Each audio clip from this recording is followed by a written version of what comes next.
কিন্তু যখন দুনিয়ার থেকে বিদায় নিতেছিলেন, চোখের পানি দিয়ে জিবরিলকে বুঝাইতেছিলেন, আরশকে হেলাইতেছিলেন, হেলাইতে। আমার কথা বোঝেন, আরশ হেলতেছিল, জিবরিল আলাইহিস সালামকে বুঝাইতেছিল। জিবরিল, চোখের পানি কেন জানো? জিবরিল জিজ্ঞাসা করছে, আতাবকি ওয়ান্তা ইলা রফিকিল আলা, আপনি এখনো কাঁদেন? আপনি তো আল্লাহর সান্নিধ্যে যাবেন, আপনার তো খুশিতে আটখানা হওয়ার কথা, আপনি কাঁদেন কেন? তো বলছে জিবরিল, ফামান লিবাদি লি উম্মতি, আমার উম্মতকে কে দেখা। লানত আমাদের জিন্দেগি। যুবক, একটু ভাবো, এতটুকুই যথেষ্ট যে মুখে বলি আপনাকে মহব্বত করি, দাবি করি উম্মত হিসাবে, এতটুকুই কি যথেষ্ট? অথচ যিনি বিদায় লগ্নে 9 ফ্যামিলি ক্ষুধার্ত, আম্মাজান বলেন যদি তেল থাকতো তাইলে খিদার তাড়না এতটুকু ছিল যে তেল পান করে নিতাম। তেল প্রতিবেশীর ঘরের থেকে তেল আইনা ওই রাত্রে বাতি জ্বালাইছে। 9 ফ্যামিলি, একটা না, 9 জন আম্মাজান ছিলেন, 9 ফ্যামিলি। হাসান হুসাইন, আলী ফাতেমা নিজের ক্ষুধার্থ, কিন্তু একবারও বলেন না আমার ফ্যামিলি কি হবে। চিৎকার ছিল ফামান লিবাদি লি উম্মতি। জিবরিল আলাইহিস সালাম কাইপা উঠছেন, আরশও কাইপা উঠছে। আল্লাহ জবাব পাঠাইছে, বন্ধু চলে আসেন, উম্মতকে আমি দেখা রাখবো, উম্মতকে আমি দেখা, চলে আসেন। এতটুকুই যথেষ্ট, যিনি আজকে এখনো কবরে আমাদের জন্য কাঁদেন। আমাদের নবী তো মামাতুন নবী না, হায়াতুন নবী, কবরে এখনো জীবিত। হায়াতুন নবী, আমাদের নবীজি হায়াত বা হায়াত আছে, কবরে জীবিত। মামাতুন নবী না, এখনো আমাদের জন্য চোখের পানি জড়ায়। বিশ্বাস হয় না? হ্যাঁ, যাও মৌলানা আব্দুল আউয়াল সাহেবকে জিজ্ঞেস করে আসে, নারায়ণগঞ্জের বড় বড় ওলামাদেরকে জিজ্ঞেস করেন, আমার নাম নিয়ে বললেন যে উনি বলছে এখনো আল্লাহ ওয়ালারা দেখেন নবীজি মুহাম্মদুর রাসূলুল্লাহ সাল্লাল্লাহু আলাইহি ওয়াসাল্লাম উম্মতের জন্য চোখের পানি ঝরান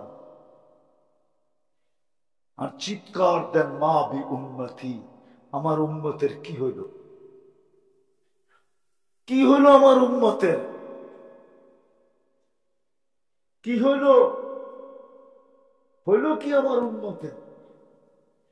এদের কাছে আমি, বলেন মুসলমানের কাছে আল্লাহর রাসূলের আদর্শ বেশি ঘৃণিত না বিজাতির কাছে ঘৃণিত?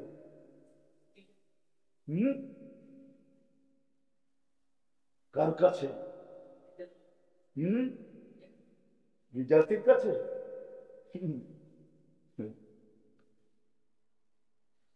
বিজাতির কাছে ও তো উন্মতি না,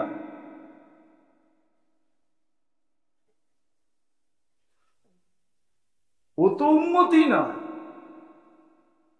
ও তো আলোচ্য বিষয় না, ওকে তো সম্বোধনই করা হয় না, ওকে তো আল্লাহ সম্বোধনই করেন না। এই জন্য কোরআনে যেখানেই আল্লাহ কাফেরদেরকে কিছু বলতে হয়েছে তো মাধ্যম দিয়া বলছেন, কুল ইয়া আইয়ুহাল কাফিরুন, বন্ধু আপনি বুঝা দেন, আপনি বলবেন না? কারণ আমি তো মুসলমানের লোকে মুখ লাগাবো, কাফেরের সাথে লাগাবো, সম্বোধনই তো করেন নাই। আজকে বলেন আপনার আমার জীবনে আল্লাহর রসুলের আদর্শ ঘৃণিত না প্রিয়? যদি প্রিয় হইতো, যুবক তোমাদের পায়ে হাত রাখি, তাহলে তোমরা নেটে দেখা চুল কাটো কেন? এটা কি আল্লাহর রসুলের আদর্শ? তাহলে তোমরা 31st নাইট করো কেন? এটা কি আল্লাহ রসুলের আদর্শ? তাইলে তোমরা ফেব্রুয়ারির 14 তারিখ উদযাপন করো কেন? বলো, আর কয়টা দেখাবো? তোমার পোশাক আশাক এমন কেন? মা বোনদের চাল চলন এমন কেন? পুরুষদের অবস্থা এরকম কেন? মুসলিম বিয়ে শাদী এরকম কেন? আমাদের হাট বাজার এরকম কেন? আমাদের সমাজ এরকম কেন?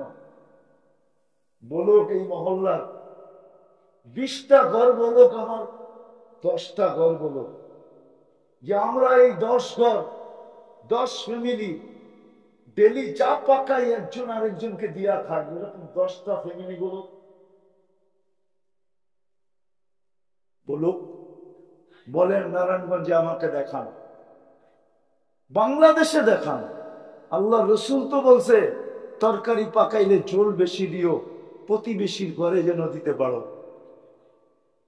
এক মহল্লা 100 ফ্যামিলি থাকবে, ডেলি পাকাবে 1 আইটেম, খাবে 100 আইটেম। কেন? একজন আরেকজনকে আদান প্রদান করবে, তরকারি পাঠাবে, যা পাক করে প্রতিবেশীর ঘরে খবর নিয়ে পাঠাবে। আল্লাহ রসুল তো বলছে ও আমার উম্মতই না যার প্রতিবেশী ক্ষুধার্ত থাকে। আজ পর্যন্ত কোন পয়সাওয়ালা এলাকার ভিতরে খোঁজ নিছে যে আমি এই এলাকার সবচেয়ে বেশি ধনাঢ্য ব্যক্তি, একটু আমার গলিতে হাইটা দেখি আমার খাওয়ার সময় কে ক্ষুধার্ত থাকে?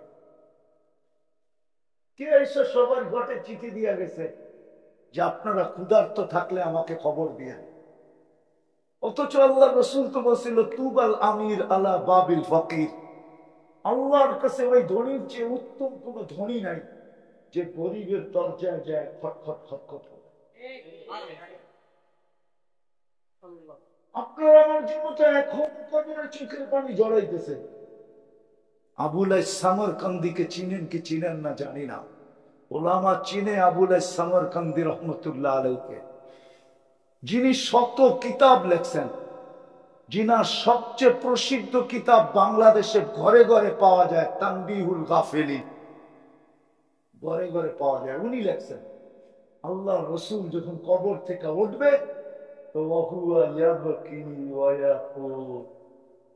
চোখে পানি, মুখে চিৎকার, জিবরিল আইনা উম্মতি, ময়দান তো খালি দেখি, আমার উম্মত কোথায় গেল?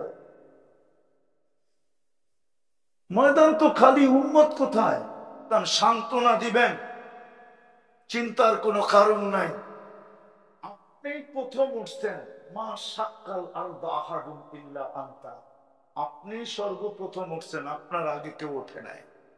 উম্মত এখনো ওঠে নাই, কোন নবী ওঠে নাই, রসুল ওঠে নাই, সব মাটির নিচে আছে। আপনি প্রথম উঠছেন, আপনাকে প্রথম উঠানো হয়েছে।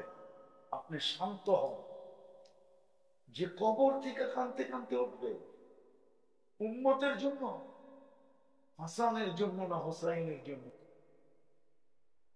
হাসান হোসেনকে কতটুকু ভালোবাসে, কলিজার টুকরা ছিল হাসান হোসাইন। আল্লাহ রসুলের দুনিয়াই ছিল হাসান হোসেন।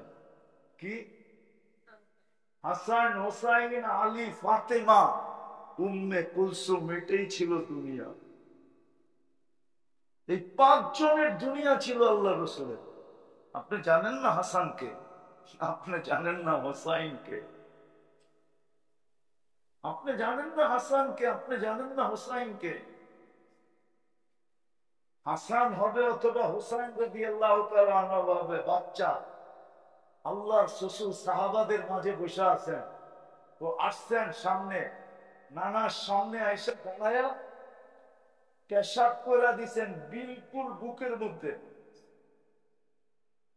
সাহাবা হাক্কা বাক্কা খায়া থামাইতে চাইতেছিলেন, আল্লাহর রাসূল বলছেন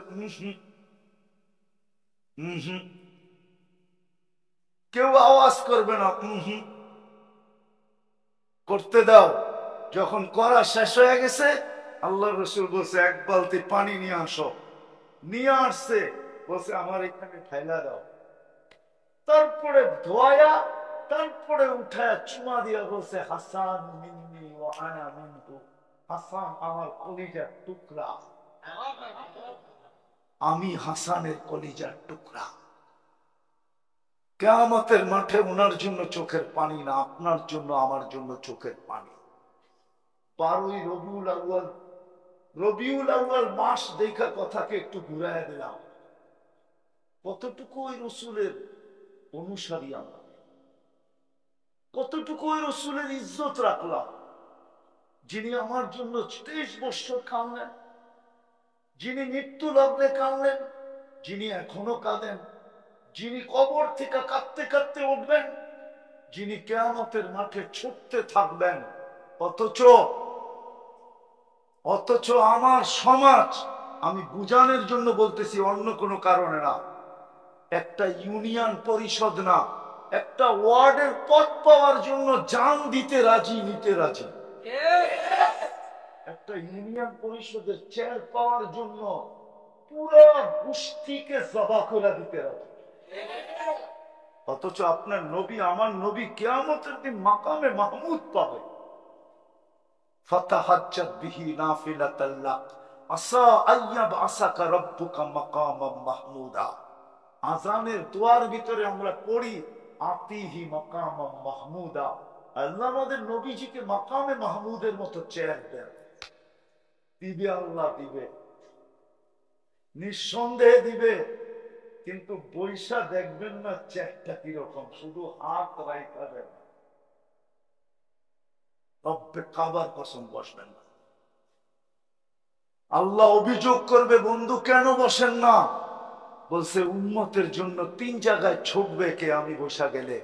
আমি তো হাউজে কাউসারে ছুটবো, পিপাসিত উম্মতকে পানি পান করায় পিপাসা নিবারণ করব। তারপরে আর কোনোদিন তার পিপাসা লাগবে না। মান শারিবা ফালা ইয়াসমান বাদাহা আবাদা। আবার আমি মিজানের কাছে দৌড়াইব, পাল্লা যদি না ঝোঁকে, তো আপনি প্রতিশ্রুতি দিচ্ছেন আমাকে, আমি চাইলে দিবেন, সুপারিশ করলে মঞ্জুর করবেন, আমার চেহারাকে আপনি লজ্জিত হইতে দিবেন না, আমাকে আপনি রাজি করে ছাড়বেন।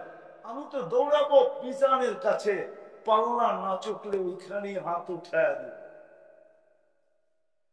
যদি পুলসেরাতের কাছে আবার দৌড়াবো, যদি ফাইসা যায় থাকে, তো দুরুদের গাঠি মাথায় দিয়া পার করায়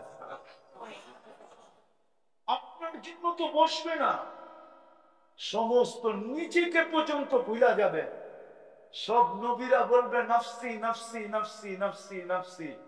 এরকম কোন নবী নাই, রসুল নাই যে নাফসি নাফসি না বলবে।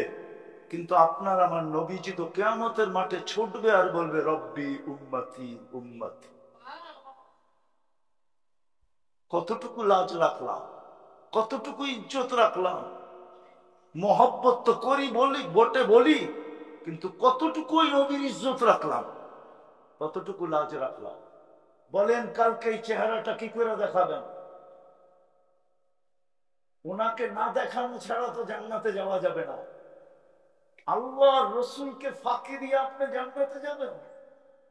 আল্লাহ রসুলকে অ্যাবাউট করে আপনি জান্নাতে যাবেন? আল্লাহ রসুলের সুপারিশ ছাড়া আপনি জান্নাতে যাবেন? আরে আপনি আমি তো দূরের কথা, ওই পর্যন্ত তো আল্লাহ হিসাব শুরুই করবে না যতক্ষণ পর্যন্ত বন্ধু সেজদায় না পড়বে, না পড়বে, না পড়বে, না পড়বে। কারো হিসাব কিতাব শুরু করবে। আমি তো আমার তাখাইয়ুলান বলি, সারা দুনিয়া বলবে হিসাব কিতাব হোক, কিয়ামতের মাঠের কষ্ট আর সহ্য হয় না। নবীরা পর্যন্ত বলবে হোক, কিন্তু আল্লাহ বলবে না। যতক্ষণ পর্যন্ত আমার বন্ধু না চাবে হবে না। যখনই সেজদায় পড়বেন, আল্লাহ বলবে ইরফা রাসা, মাথা উঠান, আমি নামতেছি। ওই শাফাতে কুবরা ছাড়া আপনি পার হয়ে যাবেন? চেহারাটা কিভাবে দেখাবে যুবক? চুল তো কাটো অন্যের স্টাইলে, পোশাক আশাক তো অন্যের মতো, চাল চলন তো অন্যের মতো।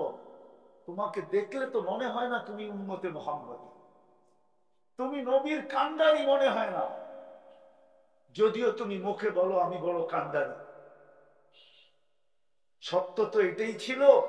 আল্লাহর ঘোষণা ছিল, ক্যা ওফা তুমে মোহাম্মদ সে তো হাম তেরে, ক্যা ওফা তুমে মোহাম্মদ সে সাল্লাল্লাহু আলাইহি ওয়াসাল্লাম। কবি তো বলে, হাদিসের তর্জমা তো করছে, তুমি যদি মুহাম্মদুর রাসূলুল্লাহর গোলাম হইলা, তো আল্লাহ বলে আমার বন্ধুর গোলাম হইতে দেরি, আমি তোমার হইতে দেরি হবে না। আমি হব তোমার, তুমি হবে বন্ধুর। তুমি হবে, আমি হব। ये दुनिया क्या चीज है, लौह कलम तेरे हैं। দুনিয়া কি দাম? কয় টাকার দাম? কয় টাকা? দুনিয়ার দাম আর কয় টাকা? এটাও তো হাদিসে বলা আছে, লাউ কানাতিদ দুনিয়া ইনদাল্লাহি তা'দিলু জানাহা বাউদা। যদি এক মশার পরের সমান, যদি ডানার সমান যদি দুনিয়ার দাম সমগ্র সম্পদের সাথে হইতো, মা সাকা কাফিরান শুরবাতা মা, তো কোন খোদাদ্রোহী নাফরমান বেঈমানকে, অমুসলিমকে আল্লাহ এক ঘোট পানি পান করতে দিতেন। এক ঘোট চিনেন? সামান্য গলা বিজানের মতো পানি পান করতে দিতেন না। কেননা দুনিয়াতে কেমিক্যাল দিয়ে পানি বানানো যায়, হাইড্রোজেন অক্সিজেন মিলাইলে পানি হয়, কিন্তু ওই পানি খায়া বাঁচা যায় না। আল্লাহর পানির ভিতরে জীবন দেওয়া আছে, জীবন। ওই জীবন কোনো কেমিক্যাল দিয়ে দেওয়া যায় না, কোনো কেমিস্ট্রির কাছে নাই, কোনো ফ্যাক্টরিওয়ালার কাছে নাই, কারো কাছে ওইটা নাই, যেটা আল্লাহ দিয়া পানির ভিতরে পাঠান। এক ঘুট পানি পান করতে দিতেন না। তাহলে বুঝা গেল দুনিয়ার দাম আল্লাহর সাথে। কথার শেষ জায়গায় আমি চলে আসছি, এই জন্য মেরে দোস্ত, আল্লাহর রহমত ছাড়া ফুটবে না। আল্লাহর রহমত ছাড়া আমরা কি করব না? ফুটবো না। আর যদি না ফুটলাম, তা আল্লাহ আমাদের দিকে রহমতের বৃষ্টি দিয়া টাকা দেন। আর যদি নিজেকে ফুটাইতে চান, তাইলে আল্লাহ ফুটানোর জন্য মুহাম্মদুর রাসূলুল্লাহ সাল্লাল্লাহু আলাইহি ওয়াসাল্লামকে দিছেন। এই জন্যই আল্লাহ বলছে, ক্যা ওফা তুমে মুহাম্মদ সে তো হাম তেরে, আমার বন্ধুর গোলাম হয়ে দেখো, আমি তোমার হয়ে যাব। এই দুনিয়ার কি দাম? মশার টানার সমান দাম না। সমগ্র জগৎ উঠায়া তোমার হাতে দেয়া, লৌহ তোমার হবে, কলম তোমার হবে, সব সৃষ্টি আমি তোমার অধীন করে দিব, অধীন, সব তোমার হাতে উঠায় দেব। সবকিছুর মালিক তোমাকে বানায় দেব, সর্বশেষ জান্নাত তোমাকে দিয়া দিব। এই জন্য আসেন, রবিউল আউয়াল মাস, পায়ে হাত দিয়া বলি, 2-3টা কাজ করতে পারবেন? আজকে অঙ্গীকার করতে পারবেন যে নবীর আদর্শকে নিজের জীবনের আদর্শ বানাবে? যুবক কমসে কম চুল কাটাটাই বানায় ফেলে, যে আমি চুল নবীর আদর্শে কাটবো। এখন সময় নাই, আবারও যদি কোনোদিন আসা হয় নারায়ণগঞ্জের সফর থেকে বাইচা আসি, আর আশা হবে, সামনে অনেক প্রোগ্রাম আছে, তখন ইনশাআল্লাহ খুলা সময় নিয়ে বলবো, কমসে কম নবীর আদর্শকে আদর্শ বানাই। বানাবেন? হ্যাঁ, অঙ্গীকার। কে কে অঙ্গীকার করতে পারেন? আল্লাহু আকবার। নামান নামান নামান। দ্বিতীয় এই মাসে নবীর আদর্শের ছোট একটা কিতাব হইলো আমি পড়বো, বই হইলেও পড়বো। সিরাতের একটা বই পড়বো। আমি কিতাবের নাম বইলা দিয়ে দিতেছি, বেশি বড় না, 96 থেকে 98 পৃষ্ঠা হবে, 100-র উপরে হবে না। সিরাতে খাতেমুল আম্বিয়া, মনে থাকবে? নাম কি? সিরাতে খাতেমুল আম্বিয়া, বাংলায় পাওয়া যায়। এটা পড়েন রবিউল আউয়াল মাসে, কেননা হজের মাসে আমরা হজের ফাজাইল পড়ি, রমজানের ফাজাইল পড়ি আর বলি হয় আফসোস আমার দেশটা যদি এরকম হইতো, সময় তো নাই, কি করব। নাইলে আমি দুনিয়া ঘুরা দেখছি, এমন দেশও আমি গেছি যেই দেশে পুরা মাসে প্রত্যেক গলিতে গলিতে মসজিদে মসজিদে এলাকায় এলাকায় প্রতিদিন নবীর সিরত বয়ান চলতেছে, সিরত বয়ান হতেছে। এক মাসের জন্য যেন পুরা দেশের মানুষ নিজেকে ছুটি নিয়ে আনছে, প্রত্যেক মসজিদে নবীর সিরত বয়ান হইতেছে। আদর্শ। এই জন্য বলতেছি আমার এখানে তো হবে না ওরকম, নাইলে আজকের এটাকে ওয়াজ মাহফিল বলা হইতো না, ইসলামী মহাসম্মেলন বলা হইতো না, হয়তো বলা হতো এটাকে আজকে সিরত সম্মেলন,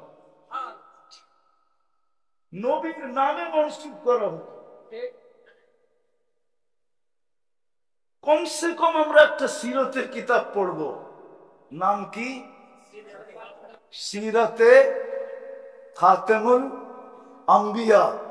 যান, আপনি বেশি দূরে যেতে হবে না, তেয়াবুক মাদ্রাসার সামনে লাইব্রেরি আছে, ওইখানে গেলেই পাবেন, পড়েন। আর তৃতীয়, আজকের থেকে অঙ্গীকার করি আল্লাহ রসুলের সবচেয়ে বড় আদর্শ, এর চেয়ে বড় কোন আদর্শ নাই। আজকের থেকে 5 ওয়াক্ত নামাজ কখনো ছাড়বে অঙ্গীকার। চতুর্থ, আল্লাহ রসুলের সবচেয়ে বড় হুকুম আমাদের কাছে রেখা গেছেন যে আজকের থেকে কখনো আজকের থেকে হক্কানি আলেম ওলামা আল্লাহ ওয়ালাদের পিছে চলবো, সঙ্গে চলবো, পাক্কা? মনের থেকে না সব সবাই বলা এই জন্য বলেন? হ্যাঁ। পঞ্চম, কোন হক্কানি আলেম ওলামা আল্লাহ ওয়ালাদের উপরে আঙ্গুল উঠাবো না। পারবেন? পাক্কা? হ্যাঁ। কোন হক্কানি আলেমের উপরে আলেম কি করব না, আঙ্গুল উঠাবো না। আল্লাহ আমাদেরকে আমল করার তৌফিক দান করেন। আমার জন্য দোয়া করেন যেন আমি টাইমলি পৌঁছতে পারি।